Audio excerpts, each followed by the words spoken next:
ते मधुर कोल्हापुरी लीलाताई आज तुमचं स्वागत करत आहे। आज आपण साबुदाण्याची लापशी करणार आहोत। आज आषाढी एकादशी असल्यामुळे आपण साबुदाण्याची लापशी करूया।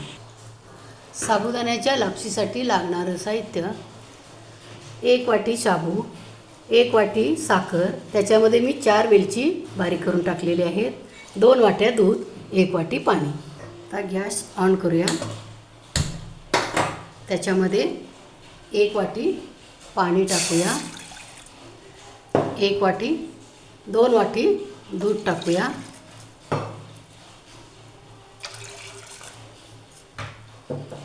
एक वाटी साखर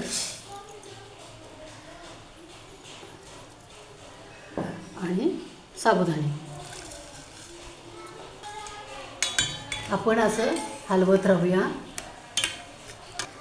आपण आता 1 वाटी शाबू, 2 वाटी दूध, 1 वाटी साखर, 4-5 वेलची हे सर्व साहित्य घेतलेलं आहे आणि सर्व एकत्र करून आपण आता हे शिजत ठेवलेलं आहे। 5-10 मिनिटांमध्येच हे शिजतं। 5 मिनिटे झाले की शाबू आपले कलर बदलतो। हे व्हाईट शाबू असतात, ते थोडेसे पाणीदार शाबू दिसतात। असे दिसल्यानंतर ते आपलं शिजले असं समजायचं। किंवा मुलांनाही, गोड खाणाऱ्या मुलांना खूप आवडतं।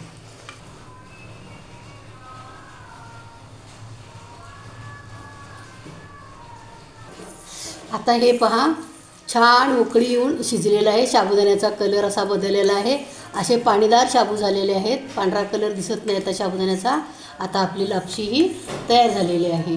आता तयार झाल्यानंतर त्याच्यावर 1 चमचाभर तूप टाकूया।